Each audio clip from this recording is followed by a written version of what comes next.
Bismillahirrahmanirrahim. Assalamualaikum warahmatullahi wabarakatuh. Alhamdulillahirabbil alamin. Hamdan syakirin hamdan na'imin wa la haula wa la quwwata illa billahil aliyyil azim. Allahumma shalli ala sayyidina Muhammadin salatan taj'aluna biha min ahlil ilmi wa dhahiran wa batinan wa tahsyuruna bi ibadikas sholihin fid dunyana wa akhrana wa ala alihi wa sahbihi wa sallim. Alhamdulillahirabbil alamin. Terima kasih teman-teman semuanya, penonton saya dimanapun Anda berada. Bersyukur kita ke Allah karena selalu diberikan kesehatan, kesempatan untuk bisa saling silaturahmi meskipun dalam bentuk video, kadangkala juga dalam bentuk audio. Tetap ini semua harus kita syukuri karena dengan bersyukur akan Allah tambahkan lebih banyak lagi nikmat-nikmat yang lainnya. Saya mendoakan Anda semuanya agar kehidupan Anda ya semuanya Allah berikan kemudahan. Permasalahan hidup Anda Allah selesaikan. Yang punya kewajiban Allah lunaskan sebahagia mungkin dengan cara yang ajaib pastinya. Kemudian yang punya penyakit fisik saat ini, saya doakan Anda agar Allah berikan kesembuhan dan diberikan kebahagiaan pastinya. Amin ya rabbal alamin. Baik, buat teman-teman semuanya, saya mengajak Anda semuanya untuk bergabung ya di program puncak saya, yaitu Private School Rahasia Keajaiban Doa yang saya adakan sudah mulai berjalan dan Anda masih bisa nyusul hingga bulan Desember nanti. Artinya ini program saya dalam tahun 2022. Banyak yang bisa Anda dapatkan ya. Selain materinya dalam bentuk video penjelasan, Anda juga akan mendapatkan audio program ulang bawah sadar. Kemudian yang ketiga yang tidak kalah pentingnya dan sangat menarik, yaitu Anda akan mendapatkan bimbingan ya, edukasi bimbingan selama program ini berjalan, yaitu sampai Desember di Zoom meeting, yaitu bentuknya secara online. Jadi segera daftarkan diri Anda, dan untuk pendaftarannya kamu bisa langsung cek di deskripsi atau langsung WA ke nomor saya 0858 4990 6027. Cek di deskripsi. Baik teman-teman, kita masih bahas materi-materi yang sehubungan dengan doa. Kita masih membahas seputar tentang doa.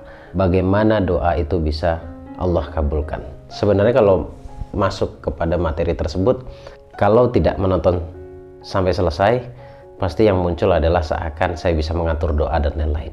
Sebenarnya nggak begitu konsepnya ya. Berbicara tentang doa, siapa sih di antara kita yang tidak ingin doanya dikabulkan? Saya pikir semuanya pasti ingin doanya dikabulkan oleh Allah dengan cara mudah, dengan cara ajaib pastinya. Tetapi akan menjadi pertanyaan, atau mungkin saat ini jadi pertanyaan, bagaimana caranya agar doa itu atau keinginan kita atau doa kita yang kita panjatkan ke Allah itu mudah Allah kabulkan? Sebenarnya di mata Allah itu semuanya sama ya. Tinggal bagian kitanya aja yang harus memantaskan diri, menyiapkan diri atau mengatur hati ini agar benar-benar layak untuk mendapatkan apa yang kita inginkan dalam bentuk doa. Saya ingin bercerita satu hal di sini, begitu ajaibnya hidup kita. Dan mungkin setelah nonton video ini atau setelah mendengarkan ini kamu akan tersadar. Semua dari kita saat ini yang kita jalani adalah hasil dari manifestasi kita di masa lalu. Artinya hasil dari apa yang kita ucapkan di masa lalu. Diucapkan, difikirkan. Ataupun sebaliknya, difikirkan, diucapkan. Nggak bisa kita pungkiri. Yang kita alami saat ini adalah hasil dari apa yang pernah kita ucapkan di masa lalu.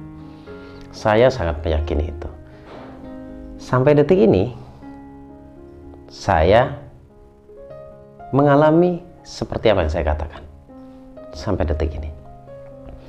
Saya ingin bercerita di sini ya. Saya ingin bercerita, dan boleh jadi cerita saya akan sangat menginspirasi Anda. Kalau ada yang bertanya, apakah doa itu harus khusyuk? Apakah yang Gus Baraja maksud ketika mengucapkan sesuatu harus dengan keseriusan dan lain-lain? Keseriusan itu bukan berarti begini saja ya. Tetapi keseriusan itu letaknya ada di sini, di hati. Keseriusan itu letaknya di hati. Beberapa bulan yang lalu, tahun 2021, seingat saya bulan Oktober ya. Seingat saya bulan Oktober ada salah satu yang saya anggap adalah tim saya dari Jakarta. Dia sempat bertanya, Gus, sepertinya Indonesia sudah mulai baikan. Ya, nggak pingin Gus buka atau bikin acara di Jakarta yang sifatnya pertemuan dengan beberapa peserta yang mungkin kita harus mengikuti protokol kesehatan dan lain-lain. Saat itu saya sangat tidak terfikirkan, tetapi saya berani mengucapkan. Saya berani mengatakan, insya Allah kalau tidak ada halangan, Maret April. Maret, April. Ini ajaib sekali, ini ajaib sekali. Kalau ditanya, saya dengan seriuskah menjawab itu? Bahkan saya tidak tahu tolak ukur serius itu apa. Tetapi yang saya yakini bahwa apapun yang saya ucapkan itu adalah doa. Apapun yang saya ucapkan itu adalah doa. Saya meyakini itu. Pertanyaannya, kamu meyakini apa tidak terhadap kata-kata Anda? Kamu meyakini tidak apapun yang Anda katakan ternyata itu adalah doa. Harapan. Saya lanjut cerita. Kemudian saya sempat mengatakan ke tim saya, namanya Mas Arifin ya. Mas, coba cari informasi, bisakah kita bikin acara dalam waktu dekat? Ya insya Allah kalau nggak Maret, April, saya bilang begitu. Dia bilang, coba Gus sebentar saya usahakan. Saya usahakan untuk cari informasinya, aman atau tidaknya untuk buat acara, seminar, ataupun silaturahmi bareng-bareng teman-temannya. Karena kita tahu bersama bahwa Indonesia tidak lagi sehat waktu itu, tidak sedang sehat maksud saya, masih ada ancaman-ancaman penyakit dan lain-lain ya waktu itu. Ternyata bisa katanya, tetapi kami lose kontak karena dia harus ngurusin resepsi pernikahannya, sibuk dan lain-lain. Saya pun sudah, kita anggap atau saya menganggapnya mungkin itu let go. Saya udah nggak mikirin itu. Proses berjalan ya, nanti kamu bisa tarik kesimpulan dari apa yang saya ceritakan. Proses berjalan, saya bikin program baru dengan program 1 tahun dari mulai Januari hingga Desember. Saat ini sedang running, sedang jalan, dan tetap finalnya akan finish nanti di Desember 2022. Singkat cerita, berjalanlah program ini dan ternyata direspon dengan baik dan membawa hasil yang sangat baik menurut saya, yang saya sebut dengan private school rahasia keajaiban doa. Hasilnya luar biasa, dari teman-teman yang terpuruk kini sudah mulai bangkit, dan start waktu itu di bulan Januari, tanggal 5 Januari saya mulainya, sampai detik ini masih berjalan. Hanya orang-orang pilihan yang terpilih untuk bergabung di sana ya, karena mereka harus menjebol mental block mereka harus menjebol mental miskin mereka harus menjebol semua keyakinan negatif, sehingga mereka memutuskan untuk bergabung di sekolah yang saya adakan atau private school yang saya adakan. Lanjut cerita lagi. Salah satu peserta yang berdomisili di Jakarta datang ke saya di Batu sekarang.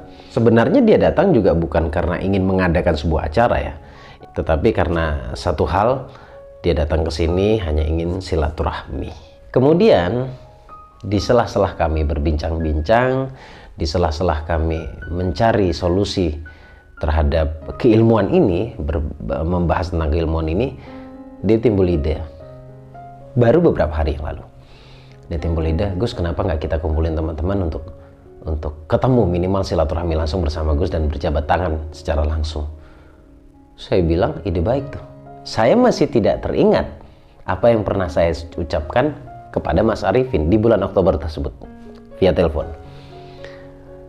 Lalu beliau nyeplos lah istilahnya, beliau menyampaikan, kita buat bulan Maret akhir yuk, telat-telatnya awal April, tapi fix saya buat acara tanggal 26 Maret.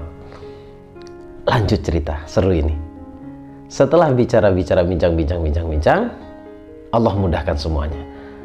Ada salah satu owner cafe, ternyata peserta saya, dia memfasilitasi kafenya akan dia tutup dan akan kita gunakan untuk acara nanti. Kemudian konsumsi juga dimudahkan oleh Allah. Kemudian keberangkatan saya ke sana juga Allah mudahkan. Ajaib banget. Finalnya baru tadi malam saya ingat. Iya ya. Ternyata saya pernah mengatakan itu. Bulan Maret atau awal April. Padahal sama sekali tidak terdesain. Bahkan saya itu sebenarnya tidak memiliki tim. Hanya satu orang yang sangat setia ikut saya, yaitu Mas Roni. Tapi teman-teman yang sudah bergabung di sekolah yang saya adakan pasti tahu siapa Mas Roni dan seperti apa Mas Roni. Nah, tidak hanya itu sebenarnya. Jauh sebelum ini, banyak banget apa yang saya ucapkan, lalu saya melepaskan semua apa yang saya ucapkan Dan itu terjadi. Dan itu terjadi. Saya kalau mau flashback dari beberapa tahun atau beberapa puluh tahun sebenarnya sampai detik ini, itu semua pernah saya ucapkan.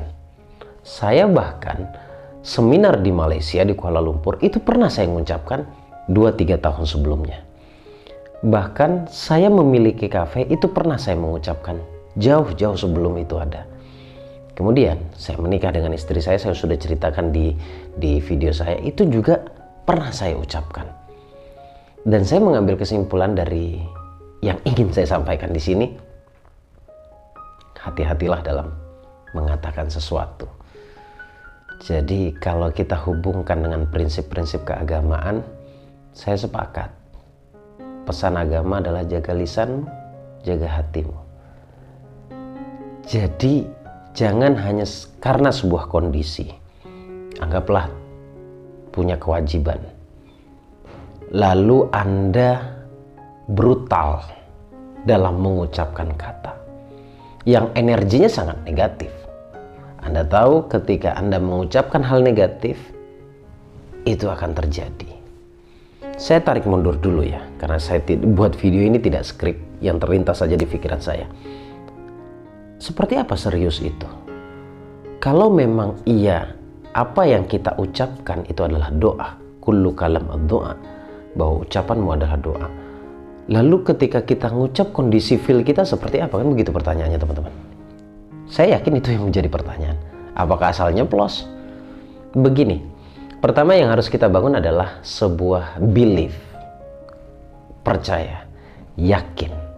Ketika itu sudah terbangun di dalam bawah sadar, maka saya sangat percaya dan sangat yakin ketika kamu mengucapkan itu, hatimu akan berkata yes. Hatimu akan say yes atau mengatakan iya. Artinya selaras antara ucapan dan hati, sehingga yang muncul adalah kejujuran. Saya pernah mengatakan di beberapa tahun yang lalu bahwa ketika yang kamu ucapkan ya berangkat dari pikiran ini dan hati ini tidak selaras, maka yang muncul satu, yaitu kemunafikan. Munafik, tidak jujur ke Allah.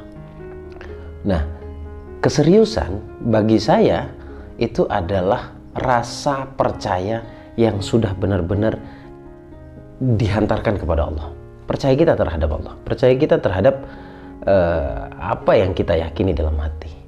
Jadi saya mengatakan sesuatu itu walaupun terkesan bercanda, tapi saya sangat yakin bahwa saya sedang berdoa kala itu. Saya rasa Anda dan saya tidak ada bedanya. Mungkin bedanya letak keyakinannya. Maksud saya bukan keyakinan agama loh ya, tetapi keyakinan terhadap apa yang ada dalam hati kita. Itu saja. Kalau saya dulu banget, guru saya pernah mengatakan, saya nggak pinter ngaji, saya nggak ngerti hadis, saya nggak ngerti Quran, kalau ngerti pun ya satu-satu saja. Lalu apa bedanya saya dengan murid yang lainnya yang notabene lebih lah daripada saya? Kamu menangnya satu, Le. Apa itu, Yai? Kamu cuma menang yakin saja katanya. Dan kesininya sepertinya saya sangat sepakat bahwa apa yang perlu saya ragukan dari apa yang sudah disampaikan oleh Quran dan hadis? Nggak ada. Jadi kalau Allah sudah mengatakan bahwa Allah tidak akan pernah berikan ujian atau kesulitan di luar batas kemampuanmu, ya artinya itu sudah kabar baik. Dan itu Allah yang mengatakan dan dipertegas dalam Quran. Dan bahasa Quran kan untuk seluruh umat. Jadi saya lebih meyakini apa yang sudah disampaikan oleh Allah. Kemudian saya juga sangat meyakini bahwa ucapan itu adalah doa. Rasulullah yang menyampaikan itu, kullu kalam ad-doa. Apalagi yang harus saya ragukan dari ini? Jadi buat teman-teman semuanya, jaga lisan, jaga lidah, jaga hati. Tidak hanya perkara interaksi dengan orang lain, tapi dengan diri Anda sendiri, dengan diri kita sendiri. Sebelum kamu bisa berikan manfaat untuk orang lain, berikan dulu manfaat untuk dirimu.